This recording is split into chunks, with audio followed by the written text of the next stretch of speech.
tidak perlu ujian saringan COVID-19 untuk ke Sarawak.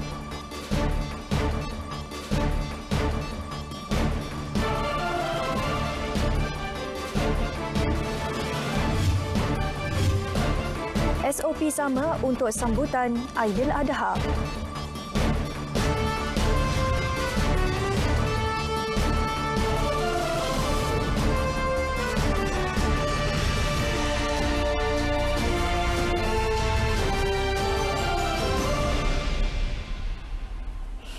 Assalamualaikum dan salam sejahtera. Berita wilayah edisi 13 Jun 2020.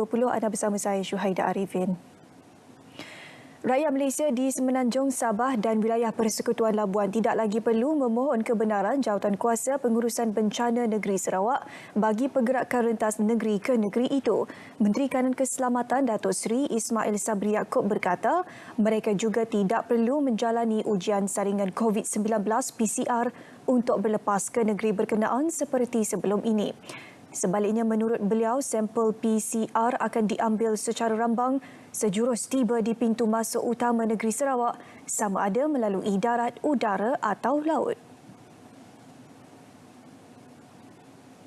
Namun, mereka perlu mematuhi SOP yang telah ditetapkan, termasuk memuat turun aplikasi MySejahtera dan juga mengisi borang deklarasi kesihatan.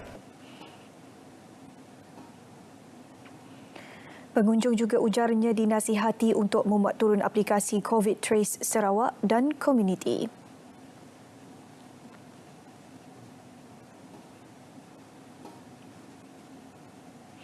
Sementara itu, prosedur operasi standard SOP bagi Aidilfitri akan diguna pakai ketika sambutan Hari Raya Aidiladha.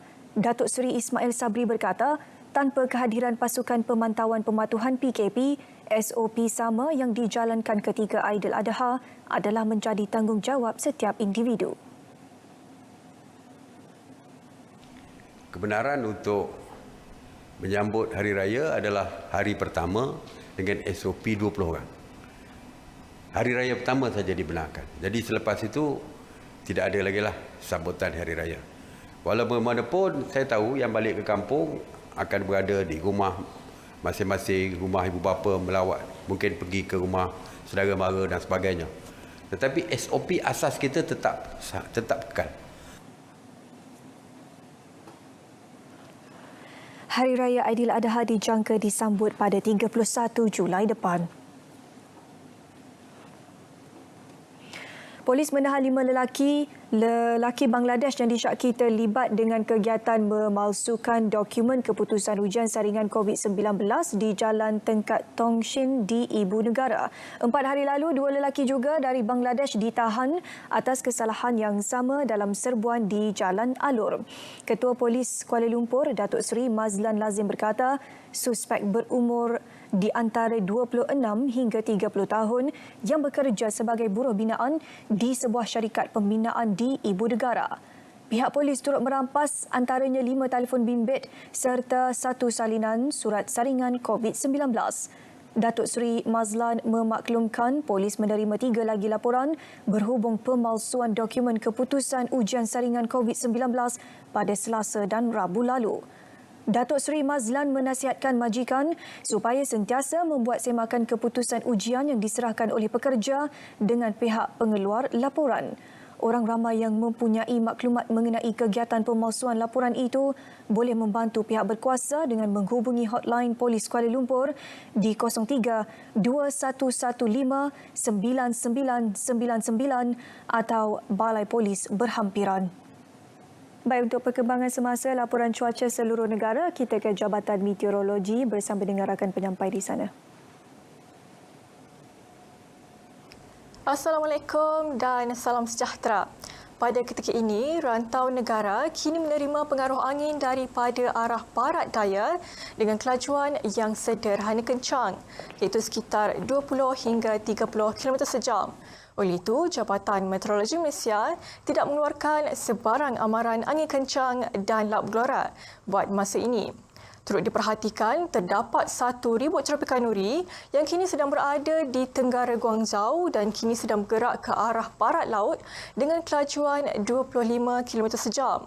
Namun demikian, keadaan ini tidak memberi kesan signifikan kepada rantau negara. Baiklah, berdasarkan paparan imej kemerada, dapat kita perhatikan hujan di satu tempat kini sedang berlaku melibatkan selatan negeri Pahang dan juga di sepanjang pantai barat semenanjung Malaysia, khususnya di negeri Johor. Dan keadaan ini kami jangkakan akan beransur reda menjelang lewat petang nanti. Manakala bagi Sabah dan Sarawak pula, hujan berserta ribut petir kini sedang berlaku melibatkan bahagian barat negeri Sabah dan juga di hampir keseluruhan bahagian di negeri Sarawak. Dan kami jangkakan keadaan cuaca yang agak lembap ini dijangkakan akan berterusan sehingga ke awal malam nanti. Baiklah, sekian sahaja laporan cuaca untuk petang ini. Dapatkan maklumat cuaca terkini dan sahih melalui aplikasi My Cuaca atau terus ke laman sesawang kami di www.met.gov.my. Saya Syazwani. Assalamualaikum. Terima kasih Syazwani dengan laporan ramalan cuaca berikut. Lintas langsung dari Negeri Sembilan petang ini membawakan usaha yang dijalankan kerajaan negeri bagi meminimalkan impak COVID-19. Butiran lanjut kita bersama Syafiq Azrul Zafri. Bagi memastikan sektor ekonomi terus bergerak dalam tempoh Perintah Kawalan Pergerakan Pemulihan PKPP, Pertubuhan Keselamatan Sosial Perkeso mengambil langkah positif dengan menyediakan program subsidi upah Sistem Insurans Pekerjaan SIP. Menurut Pengarah Perkeso Negeri Sembilan, Fuad Alias, program tersebut antara inisiatif kerajaan membantu pihak majikan dan juga pekerja yang terjejas berikutan pelaksanaan PKP dan PKPB. Majikan yang telah membuat permohonan menerusi program ini akan memberi manfaat gaji kepada pekerja mereka selama 6 bulan sehingga September. Pekerja pun kena faham dalam tempoh PKP, majikan menghadapi masalah dari segi kewangan, dan tanpa adanya program subsidi upah ini, majikan tak akan dapat boleh beroperasi seperti sedia kala. Jadi kita berikan bantuan subsidi upah untuk 3 bulan tambahan ini untuk membolehkan majikan terus beroperasi dan beroperasi dalam keadaan stabil lah. Dalam pada itu, majikan turut diberi insentif sekiranya mengambil pekerja daripada golongan lepasan sekolah atau universiti, selain insentif kepada pekerja yang diberhentikan sekiranya berumur 40 tahun ke atas dan berstatus orang kurang upaya. Tambahnya, Perkeso telah melaksanakan bayaran sebanyak 4.03 bilion ringgit yang memberi manfaat kepada 2.7 juta pekerja di seluruh negara. Persidangan Dewan Undangan Negeri DUN Negeri Sembilan yang dijadual bersidang pada Ogos depan akan dilaksana mengikut kesesuaian situasi semasa negara. Yang di-Pertua DUN Negeri Sembilan, Datuk Zulkifli Muhammad Omar berkata, dalam istiadat persidangan pertama perasmian penggal ketiga DUN ke-14 pada Mei lalu, segala soalan yang dikemukakan adalah secara bertulis dan jawapan telah diberi melalui email kepada pihak berkaitan.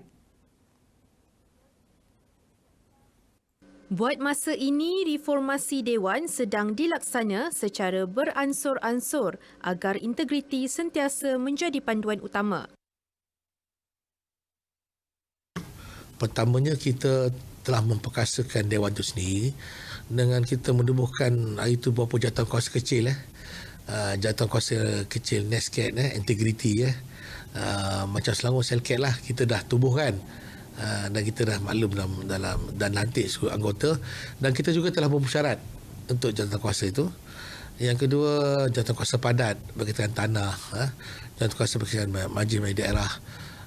Ada 7 jawatankuasa yang kita telah berfungsi dengan baiklah.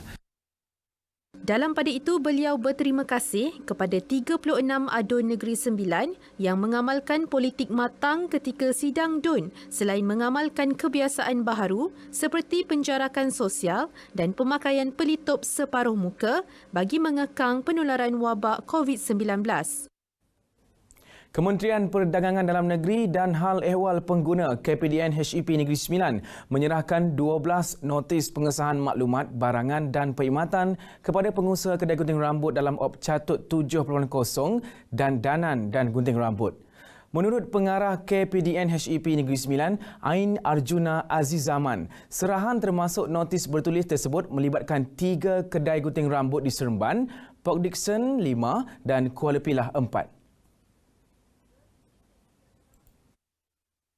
Serahan itu bagi memastikan tiada kenaikan caj bagi perkhidmatan pemotongan dan dandanan oleh pengusaha kedai gunting rambut.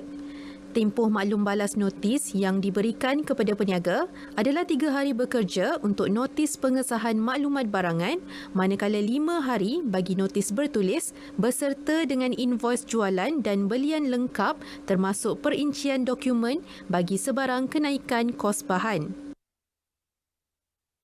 Satu tindakan penguatkuasaan di bawah Ops Catut 7.0 dan Danan dan Gunting Rambut kita gerakkan bermula hari ini. Dan sasaran pemeriksaan adalah melibatkan caj. Sasaran pemeriksaan adalah melibatkan caj perkhidmatan pemotongan dan dandanan rambut bagi perkhidmatan gunting rambut lelaki dewasa, gunting rambut wanita dewasa, gunting rambut kanak-kanak dan cuci rambut atau mana-mana perkhidmatan yang mempunyai permintaan tinggi oleh orang ramai di premis. Beliau membuat tinjauan di premis gunting rambut di Sendayan. RTM yang turut serta dalam tinjauan terbabit mendapati pemilik premis mengamalkan penjarakan sosial, menyahkuman peralatan yang digunakan, menggunakan pakaian perlindungan diri dan memakai sarung tangan pakai buang. Pengusaha kedai gunting bagaimanapun mengenakan penambahan harga sebanyak RM3 dengan kelulusan KPDN HEP Negeri bagi menampung kos peralatan pakai buang. Saya rasa lega, dah 3 bulan dah tak gunting rambut. Saya lepas tu kat sini pun rasa selamat dengan SOP yang ada, walaupun ada cas sedikit.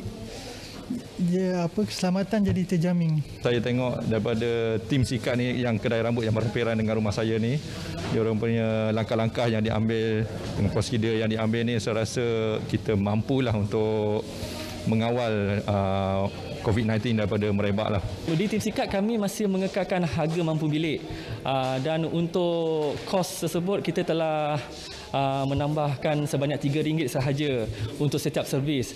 Sebab kita pun faham, kita pun tak boleh ambil, kita sebagai peniaga pun memang tak boleh ambil kesempatan atas kos-kos tersebut.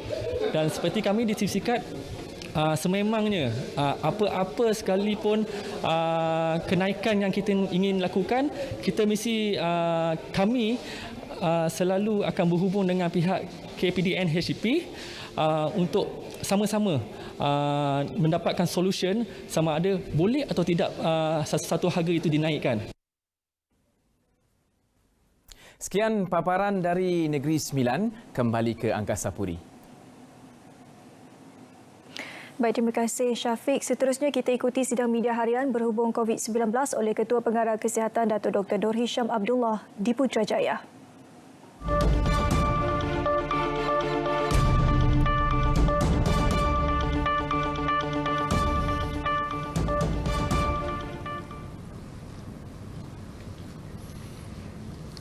Bismillahirrahmanirrahim. Assalamualaikum warahmatullahi taala wabarakatuh. Salam sejahtera dan selamat petang kepada seluruh rakyat Malaysia. Bersama dengan saya petang ni ialah Datuk Dr. Chong Chee Kiong, Dr. Nohayati Rusli, Dr. Hisham Shah dan Datuk Dr. Nur Hizan. Kementerian Kesihatan Malaysia ingin memaklumkan bahawa terdapat 143 kes yang telah pulih dan dibenarkan discharge pada hari ini. Jumlah kumulatif kes yang telah pulih sepenuhnya daripada jangkitan COVID-19 dan telah discharge daripada ward adalah sebanyak 7,311 kes, iaitu bersamaan dengan 86.57% daripada jumlah keseluruhan kes. Sehingga 13 Jun 2020 jam 12 tengah hari, terdapat 43 kes baru yang telah dilaporkan hari ini. Ini menjadikan jumlah kes positif COVID-19 di Malaysia adalah sebanyak 8,445 kes Oleh itu, jumlah kes aktif dengan boleh jangkitan COVID-19 adalah 1,014 kes dan mereka telah diasingkan dan diberi rawatan di hospital. Ingin dimaklumkan, daripada 43 kes baru yang dilaporkan, 5 kes adalah kes import yang mendapat jangkitan dari luar negara, melibatkan 4 warga negara Malaysia dan 1 bukan warga negara yang merupakan pemastautin tetap. Daripada 38 kes penularan di dalam negara, 23 kes adalah bukan warga negara, manakala 15 kes adalah di kalangan warga negara Malaysia. Bagi kes jangkitan dalam negara, 23 kes di kalangan bukan warga negara adalah seperti berikut. Yang pertama, sebanyak 21 kes telah dikesan dalam kalangan penghuni depo tahanan imigresen Bukit Jalil yang telah dipindahkan ke Akademi Immigration Malaysia di Port Dickson, Negeri Sembilan. Dan ini adalah saringan ulangan. Yang kedua ialah 1 kes saringan di Pasar Pemborong Sayur oleh Pejabat Kesihatan Penampang Sabah. Dan yang ketiga, 1 kes saringan pekerja ladang warga asing di Temerloh, Pahang. Perincian kes penularan COVID-19 dalam negara di kalangan warga negara Malaysia pula adalah 15 kes, iaitu seperti 1 ialah kes di wilayah Persekutuan Kuala Lumpur, iaitu surveillance case influenza-like illness (ILI) di sebuah klinik kesihatan Sentinel. Di Selangor pula ada 4 kes, iaitu 2 kes saringan di 2 buah pusat tahfiz dan 2 kes saringan pasukan barisan hadapan bukan petugas kesihatan di Sabak Benam. Di Negeri Sembilan pula ada 5 kes, iaitu 3 kes saringan pusat tahfiz di 3 buah pusat tahfiz dan 1 kes saringan penjawat awam di Seremban yang bercadang untuk pulang ke Sabah. 1 kes saringan kontak rapat kepada kes positif COVID-19, iaitu kes 7,756 di Negeri Sembilan. Kontak berlaku semasa aktiviti kunjung-mengunjung pada Hari Raya pertama lalu. Di Sabah pula ada 1 kes, iaitu 1 kes kematian di dalam komuniti yang dibawa ke hospital, kes kematian ke-120 seperti yang akan diperincikan di bawah. Di Pahang ada 1 kes, iaitu 1 kes saringan dalam komuniti di Temerloh.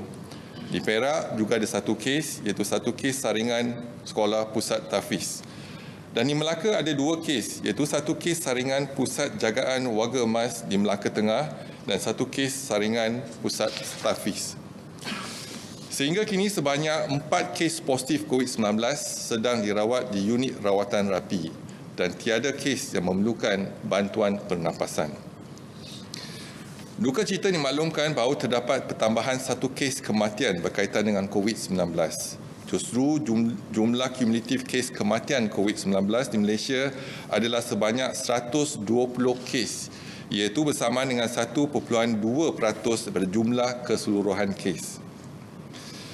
Kes kematian ke-120, iaitu kes 8,403, merupakan perempuan warga negara Malaysia berumur 96 tahun. Beliau telah meninggal dunia pada 12 Jun 2020 di rumah beliau dan jenazah beliau dibawa ke Hospital Queen Elizabeth Sabah dan saringan ujian COVID-19 didapati positif.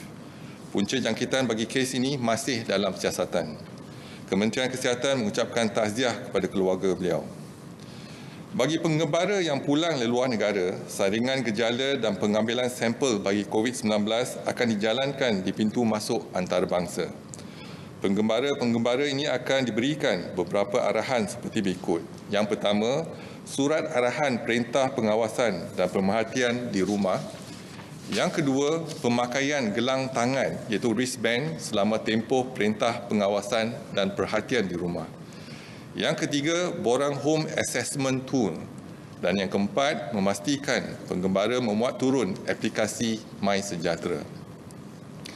Arahan perintah pengawasan dan pemerhatian di rumah ini adalah arahan di bawah Akta Pencegahan dan Pengawalan Penyakit Berjangkit Akta 342, di mana sekiranya individu berkenaan didapati melanggar arahan, mereka boleh disabitkan dengan hukuman di bawah Seksyen 24 Akta 342. Gelang tangan akan dipakaikan kepada penggembara ini sebelum mereka pulang ke rumah masing-masing. Gelang tangan ini perlu dipakai sepanjang tempoh pengawasan dan pemerhatian di rumah. Sekiranya gelang tangan tersebut ditanggalkan sebelum tamat pemerhatian, individu tersebut akan dikenakan tindakan.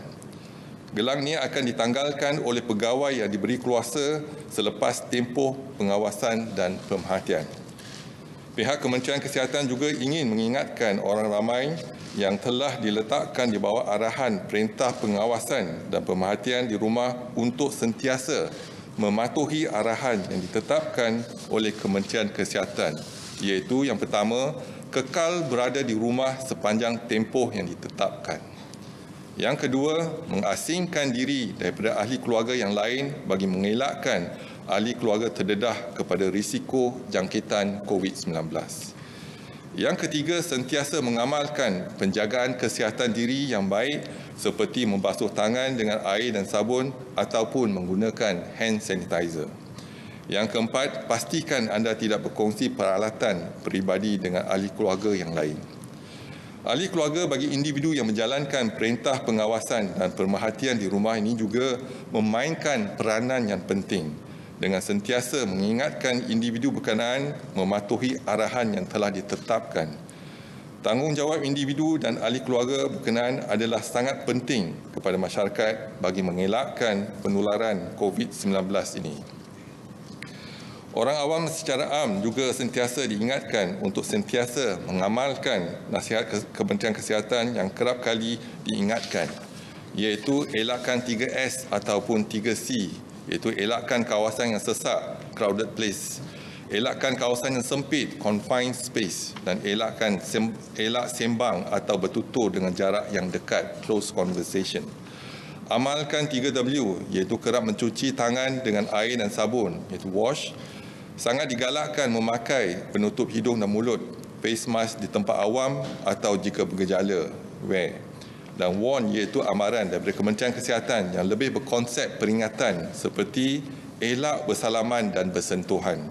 Amalkan etika batuk dan bersin yang betul, dapatkan rawatan segera jika bergejala, duduk di rumah dan elakkan kunjung-mengunjung. Lakukan aktiviti disinfeksi dan pembersihan di kawasan yang kerap disentuh. Selain itu, sentiasa ingatlah kepada SOP. S ialah syarat-syarat yang ditetapkan di bawah PKPP. Orang yang berisiko tinggi seperti kanak-kanak, bayi, warga emas dan orang kurang upaya perlu dilindungi. Manakala individu tidak sihat dan bergejala dikehendaki segera menjalani pemeriksaan kesihatan. P ialah penjarakan sosial diamalkan pada setiap masa iaitu sekurang-kurangnya 1 meter. Kementerian akan terus memantau perkembangan kejadian jangkitan di dalam negara dan juga luar negara melalui maklumat yang diperolehi daripada pihak Pertubuhan Kesihatan Sedunia.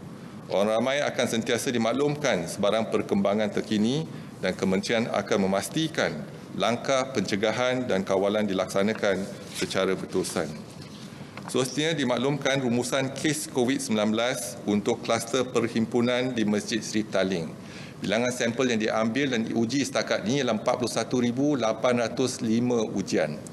Bilangan kes yang positif ialah 3,375 dan kes yang masih aktif kekal 172, kes yang sembuh ialah 3,169, kes kematian kekal 34. Dan kluster perhimpunan di Masjid Seri Petaling telah melibatkan 5 generasi dan jumlah kes yang positif adalah 3,375 dan tiada pertambahan kes pada hari ini. Dimaklumkan laporan saringan COVID-19 di 428 sekolah tahfiz dan madrasah sehingga 13 Jun 2020. Jumlah pelajar, guru dan kaki tangan yang telah dikenal pasti ialah 22,982 individu. Jumlah sampel yang diambil dan diuji ialah 17,044 individu bersamaan dengan 74.2%. Jumlah yang kes yang positif ada pertambahan 7 kes pada hari ini menjadikan jumlah 718 kes iaitu 4.2%.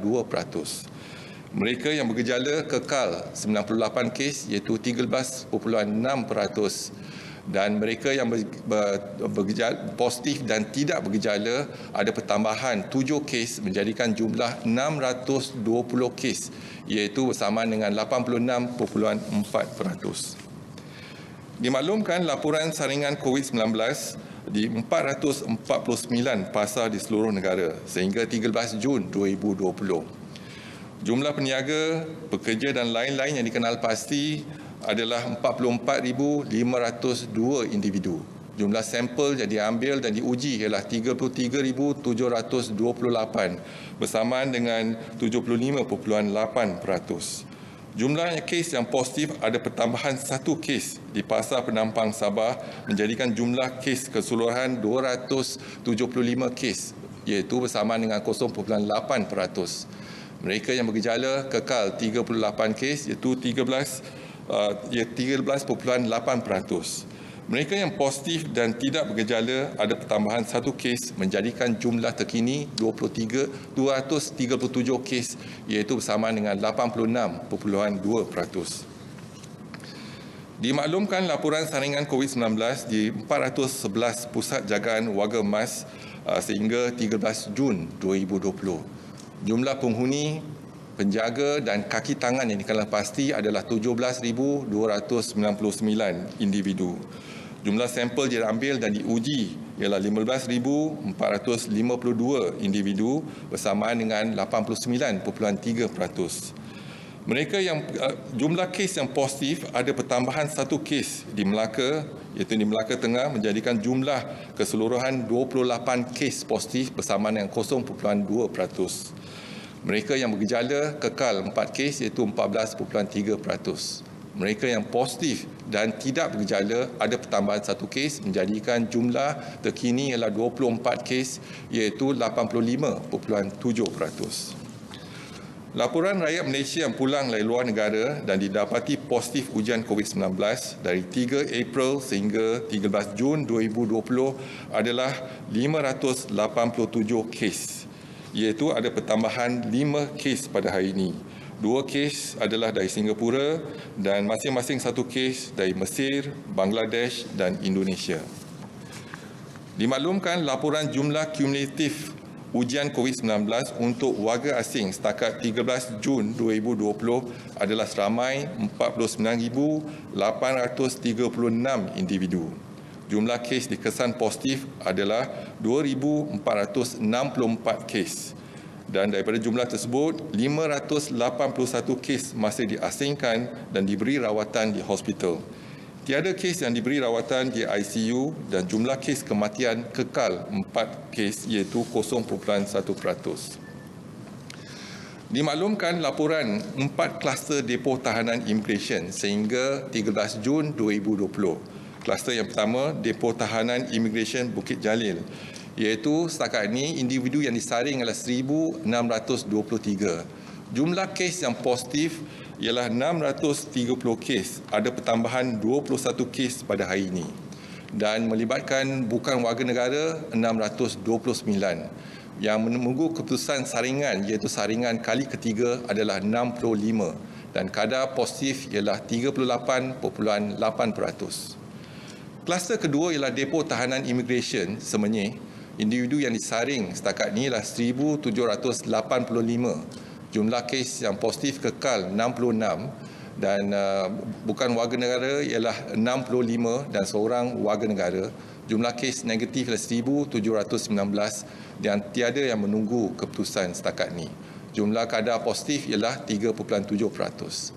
Kluster yang ketiga, depo tahanan imigresen Sepang, individu yang disaring setakat ini ialah 1,477. Jumlah yang kes yang positif adalah 60 kes melibatkan kesemuanya bukan warga negara. Jumlah kes yang negatif ialah 1,417 dan tiada yang menunggu keputusan dan kadar positif ialah 4.1%. Kluster yang terakhir ialah depo tahanan sementara imigresen Putrajaya. Individu yang disaring setakat ini ialah 101 kes dan jumlah kes yang positif adalah bukan warga negara melibatkan 2 kes. Dan jumlah kes yang negatif ialah 99, kadar positif ialah 2%. Dimaklumkan laporan kluster COVID-19 yang telah tamat tempoh pengawasan dan pemantauan sehingga 13 Jun 2020 ialah kluster tapak pembinaan Kuala Lumpur iaitu di daerah Titi Wangsa. Jumlah kes yang telah dikesan ialah 31 kes dan tiada kes kematian di kluster ini. Dimaklumkan juga laporan kluster COVID-19 yang aktif di Malaysia sehingga 13 Jun 2020 iaitu kluster Depo Tahanan Imigresen Bukit Jalil ada pertambahan 21 kes menjadikan jumlah kes 630 dan melibatkan 629 bukan warga negara dan seorang warga negara Malaysia. Dimaklumkan kapasiti harian 53 makmal COVID-19 setakat 12 Jun 2020 iaitu ada pertambahan 3 makmal iaitu di Hospital Bintulu, Pusat Jantung Sarawak dan makmal USM. Setakat ini jumlah kapasiti ialah 34,951 dan jumlah ujian seharian semalam ialah 12,969 iaitu bersama dengan 37%. Dimaklumkan laporan jumlah kumulatif pesakit disaring dan diuji sebelum menjalani pembedahan di Hospital Kementerian Kesihatan Malaysia adalah seramai 25,730 pesakit dan didapati 15 pesakit dikesan positif COVID-19 bersama dengan 0.1%. Laporan jumlah kumulatif ujian RTK antigen setakat ini adalah 16,726 ujian dan 82 ujian adalah didapati positif iaitu bersama dengan 0.5%. Dan pada kesimpulannya, kita ada 43 kes pada hari ini iaitu 5 kes adalah kes import, 2 daripada Singapura dan masing-masing 1 kes daripada Mesir, Bangladesh dan Indonesia. 38 adalah penurunan tempatan di mana 23 kes adalah bukan warga negara iaitu 21 adalah parti daripada Depo Tahanan Imigresen Bukit Jalil yang terdedah dengan kes positif dan telah diasingkan dan dikuarantinkan di Academy Immigration di Port Dickson. Ujian ulangan ketiga mendapati 21 adalah positif iaitu 10 parti daripada Myanmar, 10 parti daripada Indonesia dan seorang parti daripada Pakistan. 1 kes pekerja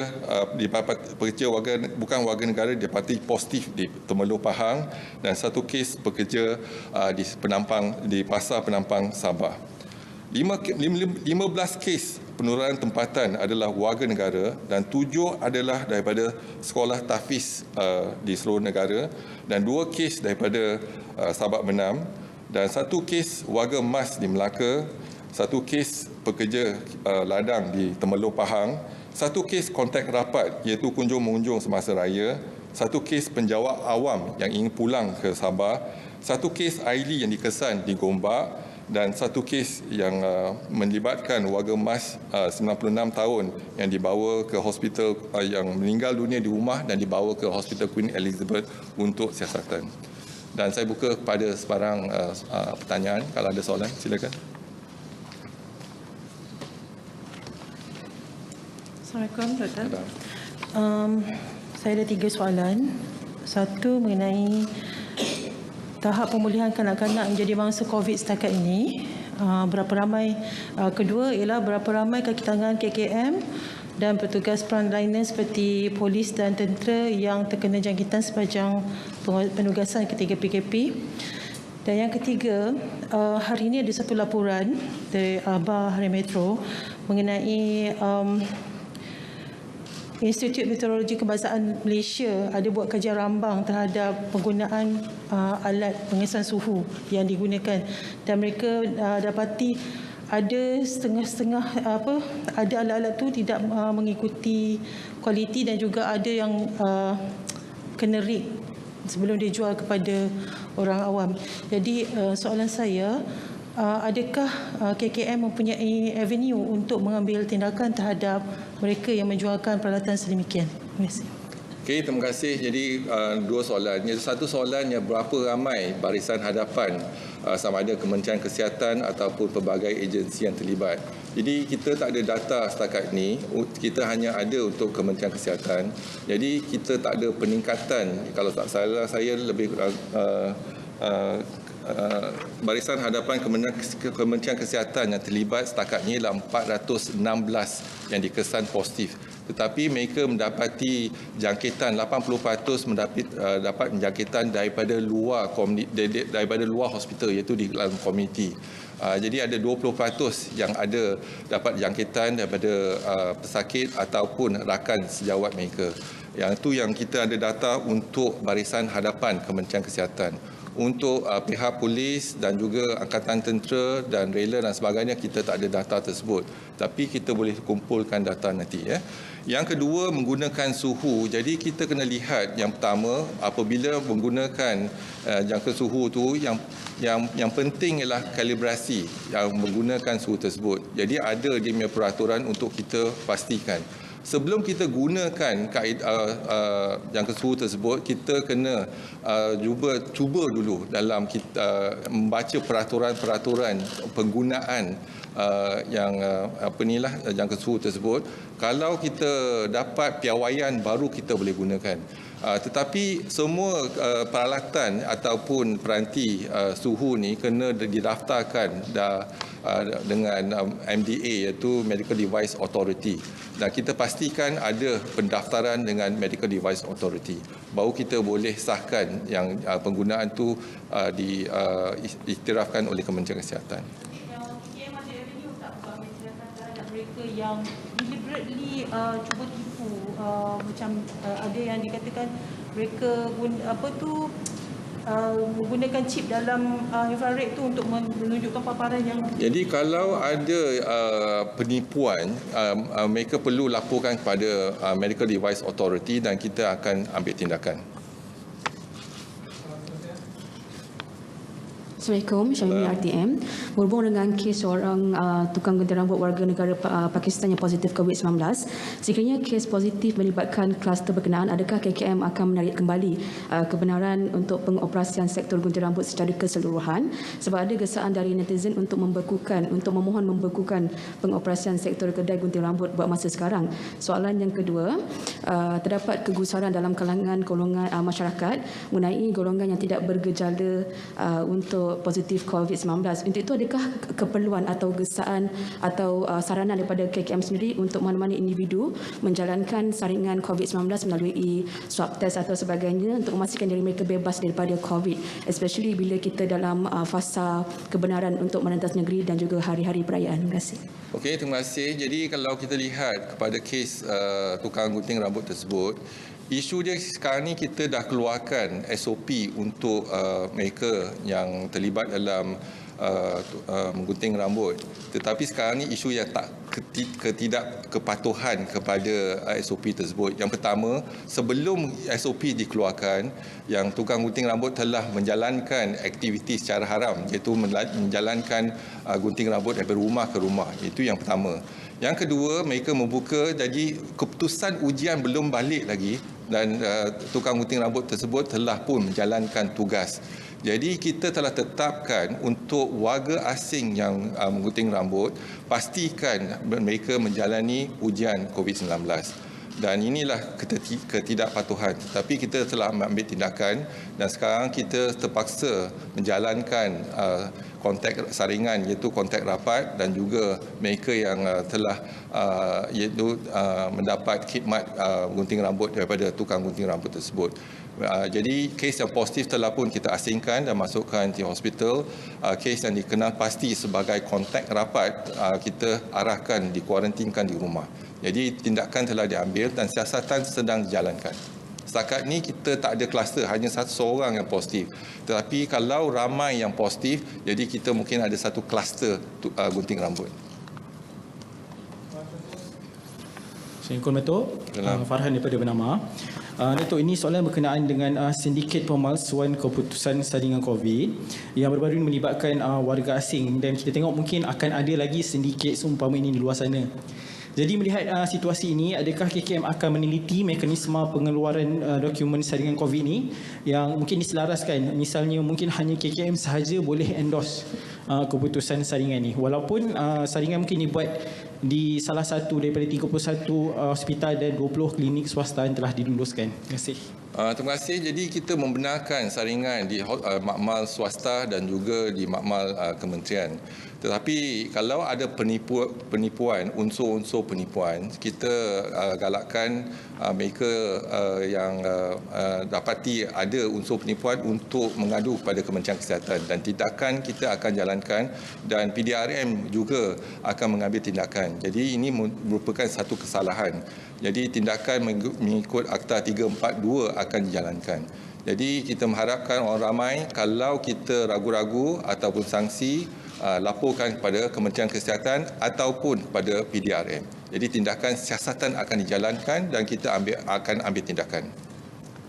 Soalan tambahan, kat mana netizen ataupun rakyat kita boleh tengok senarai hospital-hospital yang telah diluluskan untuk buat saringan? Kita tak umumkan semua. Kalau kita umumkan, kita sekarang ni kita ada 646,055 kes yang telah diuji contohnya. Jadi kita tak umumkan semua keputusan pada orang ramai, tetapi kita ada keputusan tersebut sama ada di makmal swasta ataupun di makmal kesihatan, makmal di kerajaan ataupun di awam. Jadi kita akan menjalankan siasatan, dan siasatan kalau mereka mengadu kepada kita, kita akan menjalankan siasatan di Kementerian Kesihatan dan kita akan bekerjasama dengan PDRM untuk ambil tindakan yang sewajarnya.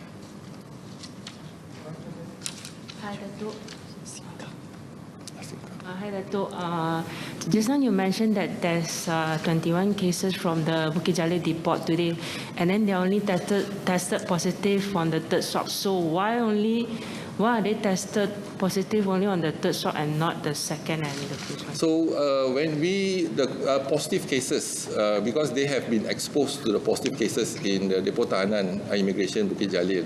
So the positive cases, we have isolated them. We treat them in our hospital that is in Mawibs. But those who have those cases that negative, and we have to quarantine them. So we have moved them to Academy Immigration in Port Dickson. We quarantine them for 14 days.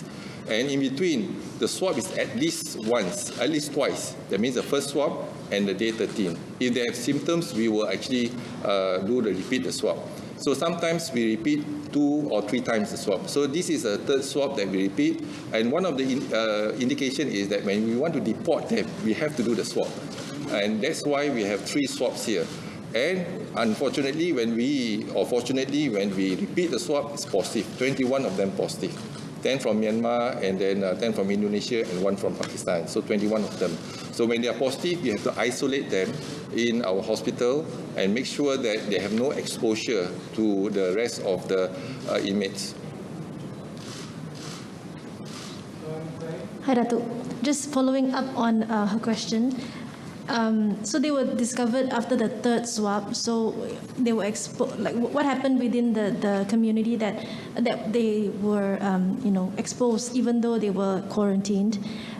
Because I imagine those positive before have already been removed and treated. So that is the first question. The second question is about the one close contact case in Negeri Sembilan also, who was found positive after Hari Raya visits. So if we could just get more details about that, how many houses did they go to, how many close contacts in total with the positive case? And the third question, Datuk, is on the death yesterday, the death 119, the woman who died and then was tested positive and was found positive after that. How many close contacts have been identified? Has the ministry found out the source of infection for her yet? Thank you. All right. Thank you for the question. The first is with regards to the Depo Tahanan Immigration. So when we quarantine them in a certain area, because the reason we quarantine them, they have the exposure to the positive patient. So the quarantine is for 14 days because the incubation period for the virus is 14 days. So when we do the second swab, although the first swab is negative, second swab also negative, the third swab before we deport them. So if it's a positive, then we will make sure that the close contact among themselves. So again, there will be an index case. They become an index case positive. Then we isolate them. Then those have close contact with the positive case will be isolated and quarantined again. And if their test is negative, they will be quarantined for 14 days. If the test is positive, you will have to remove them and place them in a hospital. So again, another 14 days of quarantine because the incubation period is 14 days. So that's a thing. And the second is regards to the case that is saringan kontak rapat pada kes positif. The positive case is case 7,756 in Negeri Sembilan. So which means they have an exposure or contact with the positive patient. So once they have an exposure and contact, then it is our responsibility to have to trace the close contact. So we started our active case detection, and it's still ongoing. So for us to continue to screen those who have have exposure to the positive case. Likewise, the case in Sabah as well. So investigation is still ongoing. So I think we need to give them a few days for them to come up with the report before we can make any conclusive solution or evidence to suggest any other cases are positive. Sorry, tadi nak minta pencerahan mengenai keperluan untuk buat test COVID untuk bagi yang tak bergejala tadi. Kalau yang tak bergejala, sekarang ni kita kalau kementerian, kita lihat kepada dua kaedah. Satu ialah untuk lokaliti. Kalau ada wabak di suatu kawasan, jadi dilaporkan ke Kementerian Kesihatan. Jadi kita lihat ada 2 kes, 3 kes, berarti kita dah kesan satu kawasan ada penularan COVID-19. Jadi kita akan melaksanakan tindakan kita iaitu mungkin cara EMCO ataupun SEMCO di kawasan tersebut. Jadi itu kita lihat pada lokaliti. Yang kedua ialah kita melihat kepada sasaran kita, targeted approach pada lokaliti, targeted approach kepada sasaran kita. Sekarang ni kita ada 9 kumpulan sasaran kita. Hari ini kita lihat 7 kes ialah daripada sekolah tahfiz, sekolah ataupun madrasah yang melibatkan pelajar-pelajar tahfiz. Ada 7 kes kat situ. Jadi kita menjalankan saringan. Mereka tak ada gejala, tetapi sebab kita dah kenal pasti siapa dia, nama dia, di mana mereka, kita akan menjalankan saringan tersebut. Jadi kita dapat kesan 7 kes positif pada hari ini. Bukan satu madrasah, tetapi ada beberapa madrasah di seluruh negara. Yang kedua, kita juga melihat pada warga emas. Jadi hari ini kita nampak ada pertambahan 1 kes warga emas. Dan juga kita akan melihat pada komuniti pasar contohnya. Jadi hari ini juga dalam seluruh negara kita dah buat saringan dan pertambahan 1 kes iaitu melibatkan bukan warga negara di pasar penampang. Jadi saringan akan sentiasa dijalankan. Dan di klinik kesihatan Sentinel contohnya ada seorang datang 24 tahun datang ke klinik sebab dia ada sesama. Tetapi kita menjalankan saringan iaitu surveillance, kita swab juga positif dan kita kesan kes yang sporadik contohnya iaitu dia Aili.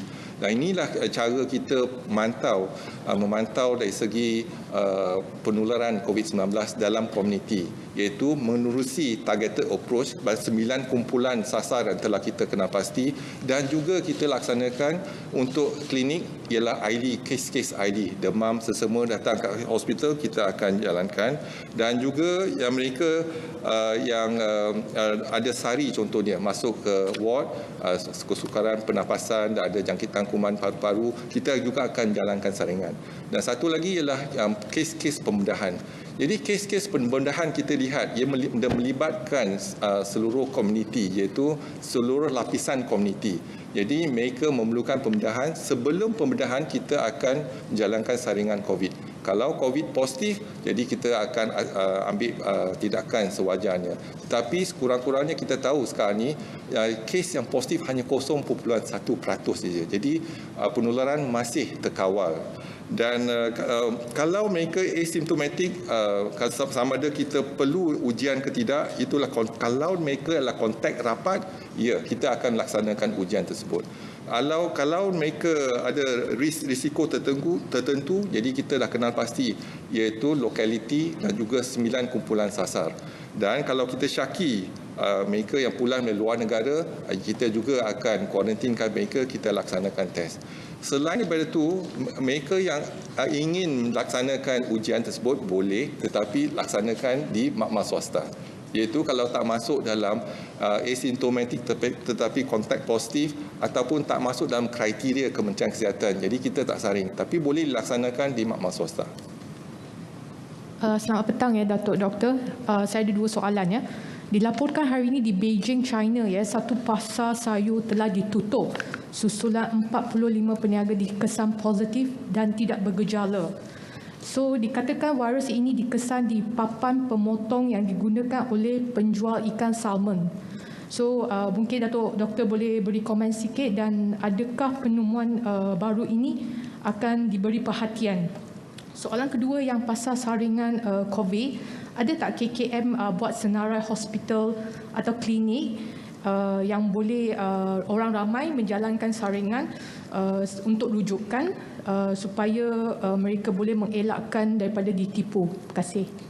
Okey, yang pertama melihat kepada virus COVID ni, jadi kita belum sampai penghujung lagi. Walaupun kita ada sinar cahaya seolah-olah kita berjaya, tetapi virus tersebut masih ada dalam komuniti.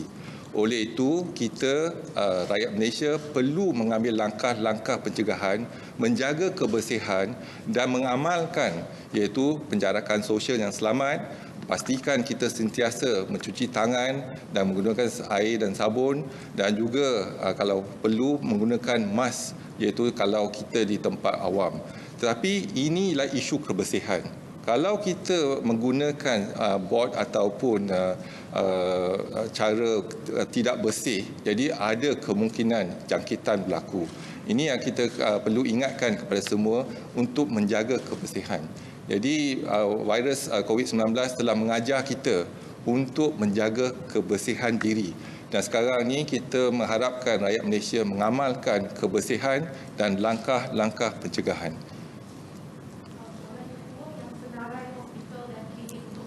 Ya, kita ada senarai nama hospital dan klinik saringan, tapi boleh rujuk pada laman CPRC. Jadi kita ada namakan hospital saringan dan juga hospital rawatan. Kita ada 40 hospital rawatan, ada 53 makmal sekarang ni dan juga hospital saringan yang kita ada, iaitu kalau kita lihat pada hospital saringan juga melibatkan klinik Kementerian Kesihatan. Jadi saringan boleh dilaksanakan di klinik dan juga di hospital dan hospital COVID ada 40.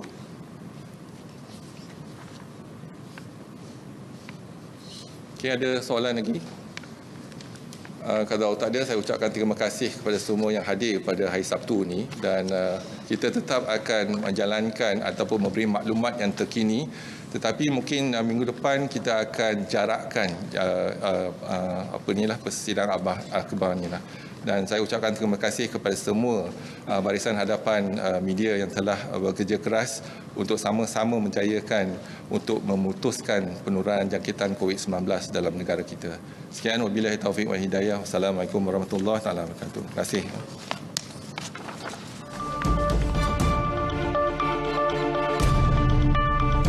Demikian tadi sidang media harian oleh Ketua Pengarah Kesihatan Datuk Dr. Nur Hisham.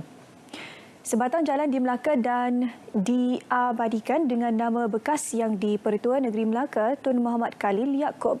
Butiran selanjutnya kita bersama dengan rakan penyampai Raihan Abdul Rahim. Baik, terima kasih rakan setugas di Angkasa Puri. Kerajaan Negeri Melaka berhasrat untuk menukar nama salah sebuah jalan utama di negeri ini kepada nama mantan Yang di-Pertua Negeri Melaka, Tun Dr. Muhammad Khalil Yaakob. Ketua Menteri Datuk Seri Muhammad Ali berkata, ia sebagai penghargaan terhadap jasa dan sumbangan beliau dalam membangunkan Melaka sepanjang memegang jawatan itu selama 16 tahun. Beliau berkata, perbincangan bersama Setiausaha Kerajaan Negeri SUK Datuk Seri Hasim Hassan dan Datuk Bandar Majlis Bandaraya Melaka Bersejarah MBMB Datuk Zainal Abu telah dilakukan untuk mengenal pasti jalan yang sesuai. Idea ini juga berlangsung spontan saja sebaik saya pulang daripada Majlis Istiadat Tuan Yang Terhormat Tun Datuk Seri Dr. Haji Muhammad Ali bin Rostam.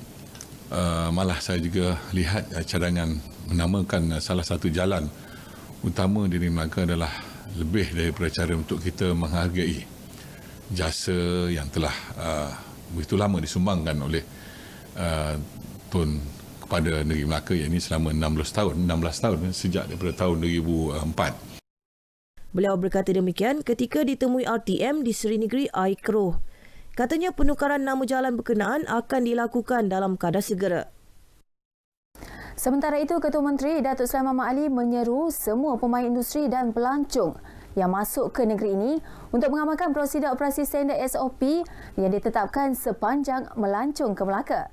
Katanya, kerajaan negeri sentiasa mengalu-alukan kedatangan pelancong, namun pematuhan SOP penting dalam mengekang semula penularan pandemik COVID-19.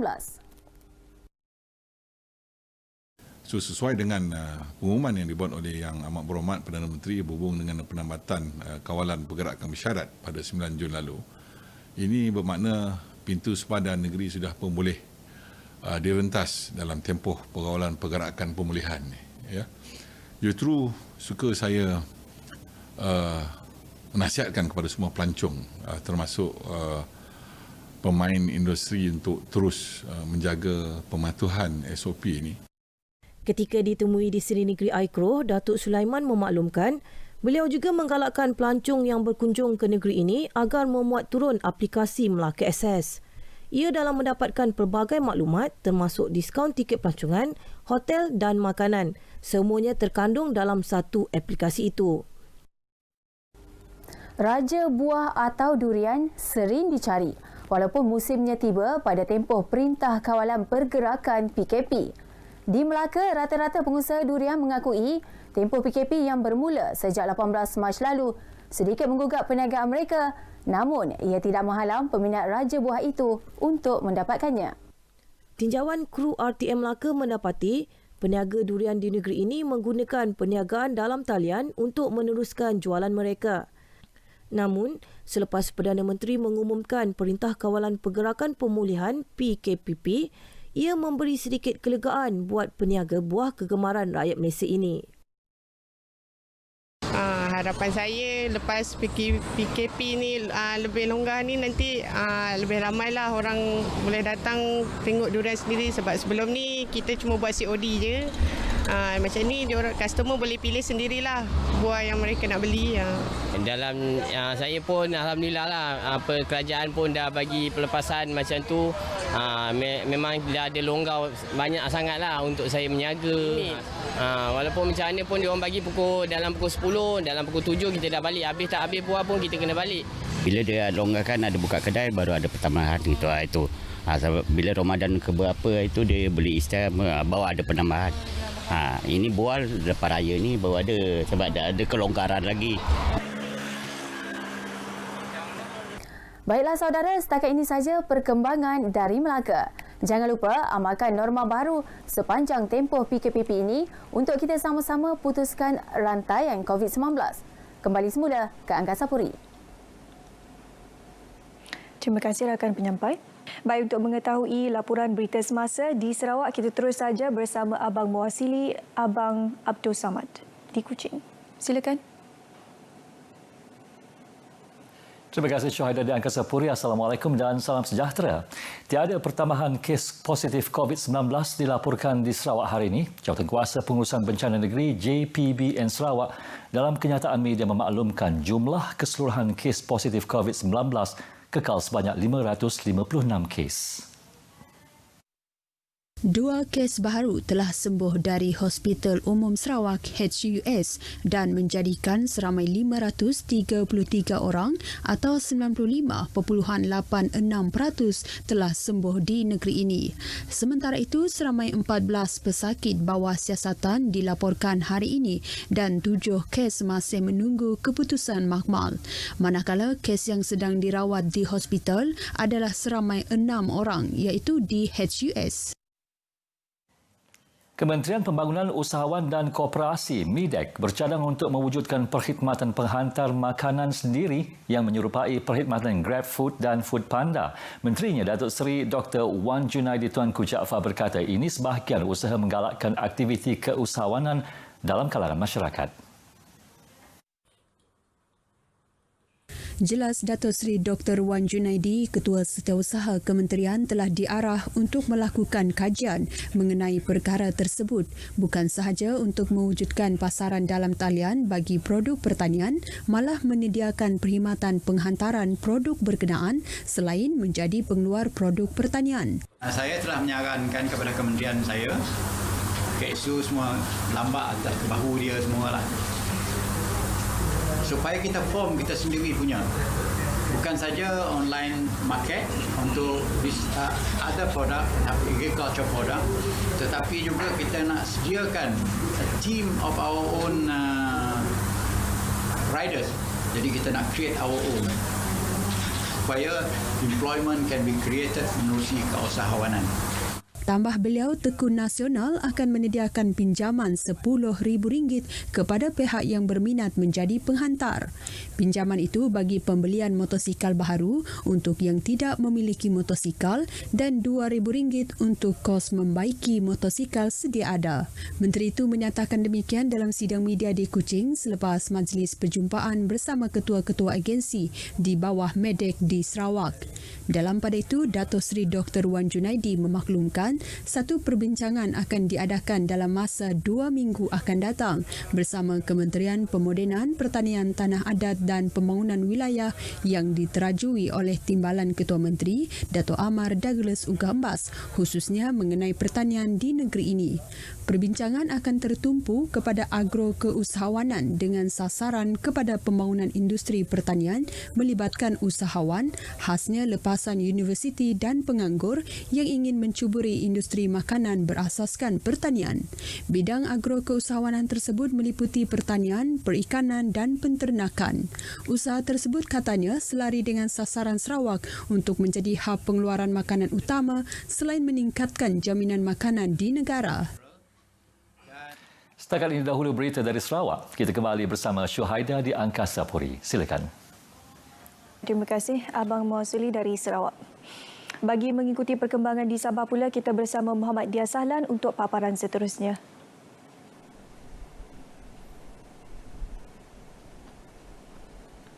Baik, terima kasih Syuhaida di Angkasa Puri. Assalamualaikum dan salam sejahtera. Punca jangkitan kes kematian COVID-19 seorang wanita warga emas berumur 85 tahun yang meninggal dunia di rumah dan dibawa ke Hospital Keningau pada Khamis lalu masih dalam siasatan Pejabat Kesihatan kawasan Keningau. Aktiviti kawalan dan pencegahan juga telah dimulakan. Menurut Pengarah Kesihatan Negeri Sabah, Datuk Dr. Christina Rundi, dalam kenyataan media, kes terbaru itu dikategorikan sebagai kes tempatan dan merupakan kes kematian COVID-19 yang ke-6 untuk negeri Sabah. Katanya Jabatan Kesihatan Negeri Sabah, JKNS, sedang mempergiat aktiviti saringan bersasar dalam kalangan mereka yang bekerja di tempat tumpuan awam seperti peniaga dan petugas kaunter bagi mengekang penularan jangkitan COVID-19 dalam komuniti. Aktiviti saringan bersasar juga diteruskan ke atas warga emas dan mereka yang berisiko tinggi di lokaliti-lokaliti yang dikenal pasti. Saringan juga dibuat ke atas mereka yang dimasukkan ke hospital dan ke atas semua kematian yang berlaku di luar hospital. Datuk Dr. Christina juga memaklumkan Pejabat Kesihatan Kawasan Tuaran telah membuat saringan ke atas 85 individu yang terkandas di selatan Filipina yang telah dibawa pulang oleh Tentera Udara Diraja Malaysia TUDM dalam misi repatriasi rakyat Malaysia. Kesemua individu itu sedang menjalankan perintah kuarantin selama 14 hari di pusat kuarantin yang diwartakan. Seorang peguam direman 7 hari bagi membantu siasatan berhubung kes pecah amanah melibatkan urus niaga pembelian tanah di Tongot yang turut dikaitkan dengan seorang Menteri Kanan Sabah. Magistrate Lovely Natasha Charles mengeluarkan perintah reman itu bermula semalam hingga 18 Jun 2020 selepas permohonan reman dikemukakan Pegawai Pendakwa Suruhanjaya Pencegahan Rasuah Malaysia SPRM Muhammad Falik Basiruddin. Terdahulu peguam yang dikendaki SPRM itu tiba di Kompleks Mahkamah Kota Kinabalu kira-kira pukul 9.40 pagi diiringi peguamnya Zahir Shah. Peguam berusia 63 tahun ditahan SPRM Sabah selepas menyerah diri di pejabat SPRM Kota Kinabalu kira-kira 1.30 tengah hari semalam. Sekian dahulu sumbangan berita dari Sabah petang ini. Saudara, budayakan norma baharu, jaga diri, patuhi arahan pihak berkuasa. Kembali bersama Syuhaidah di Angkasa Puri. Silakan Syuh. Baik, terima kasih Muhammad Dia Sahlan daripada Sabah. Bagi perkembangan seterusnya, kita ke aliran trafik di lebuh raya utama ke pantai timur, utara dan selatan Semenanjung yang bergerak lancar sejak pagi tadi. Terdapat hanya beberapa lokasi di lebuh raya yang bergerak perlahan disebabkan kemalangan kecil. Bagaimanapun, ia tidak melibatkan penutupan lorong utama atau mengganggu laluan trafik. Menurut Pegawai Pusat Pengurusan Trafik Lembaga Lebuh Raya Malaysia LLM Nur Hazira Razali, walaupun aliran trafik terkawal namun terdapat peningkatan jumlah kenderaan yang menggunakan lebuh raya utama selepas kerajaan mengumumkan Perintah Kawalan Pergerakan Pemulihan PKPP.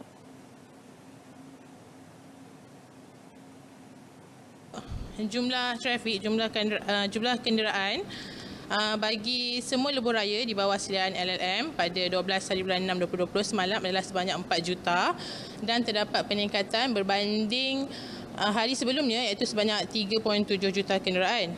Dan di lebuh raya Plus, lebuh raya KL Karak dan juga lebuh raya Pantai Timur terdapat peningkatan, namun keadaan trafik masih lagi dalam keadaan terkawal dan trend ini dijangkakan sama sehingga hari ini.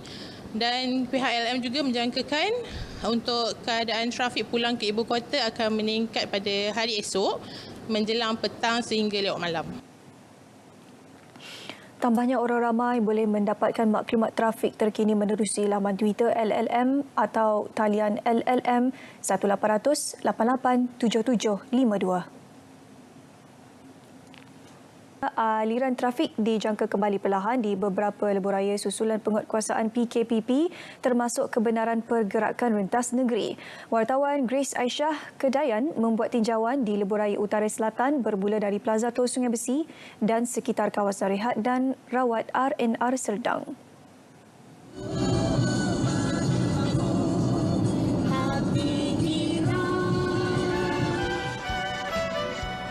Kami memulakan tinjauan seawal pukul 10 pagi ke Plaza Tol Sungai Besi. Seperti sedia maklum, Plaza Malaysia Berhad Plaza membuka semula premis perniagaan termasuk surau yang terletak di 24 kawasan RNR. Orang ramai turut menjalani pemeriksaan suhu badan dan didapati mematuhi SOP yang ditetapkan. Memang kita tunggu masa ni. Masa PM cakap tak boleh balik pun. Yelah, nenek kita tak boleh beraya sama first time lah. So basically memang benda ni kita tunggu dah lama. Alhamdulillah boleh balik lah. Ni kira Alhamdulillah dapat peluang balik Seremban, balik ke rentas negeri. Dekat 2 bulan lebih lah. Tak dapat balik kan. Kali ni ada peluang balik lah. Dah hampir dekat 4 bulan dah tak balik. Pada saya peluang yang bagus lah. Sebab kerajaan tak silap saya dia benarkan sampai 31 Ogos PKPP ni. Lepas ni kita tak tahulah boleh balik ke tak. Ambil peluang ni untuk balik jumpa mak bapak, saudara mara.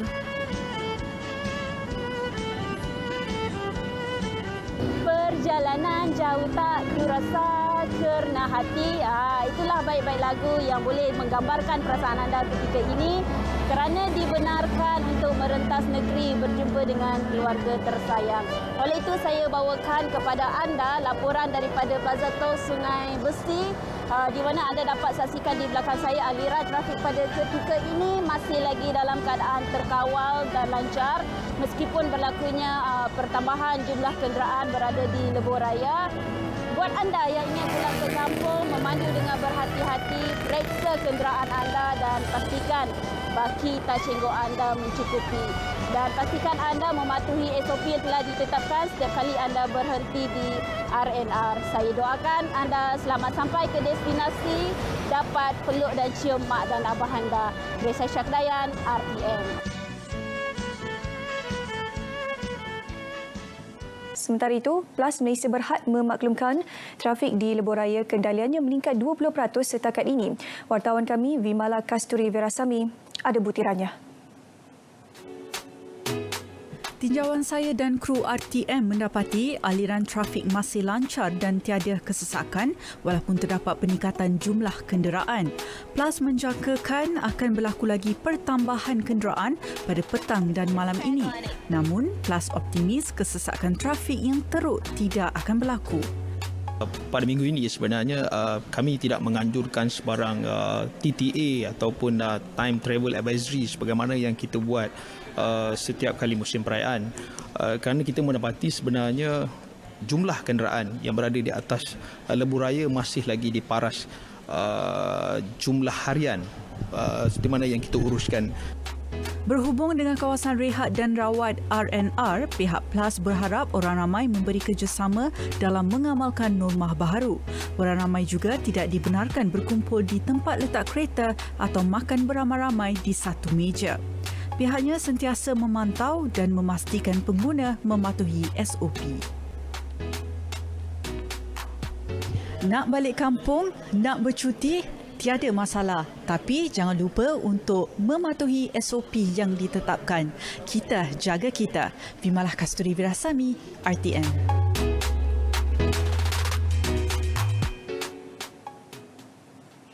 Majlis Perbandaran Kangar MPK menangguhkan kebenaran operasi pasar malam dan pasar sehari di seluruh negeri Perlis sehingga satu tempoh yang akan ditetapkan.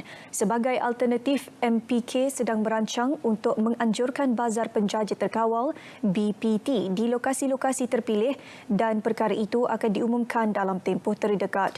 Menurut kenyataan MPK, ia selaras dengan keperluan bagi memastikan penganjuran aktiviti itu dapat dilaksanakan dengan mematuhi prosedur operasi standard SOP yang dikeluarkan Majlis Keselamatan Negara. MPK kini sedang memperhalusi kaedah penganjuran aktiviti penjajaan pasar malam dan pasar sehari yang dapat menepati SOP itu.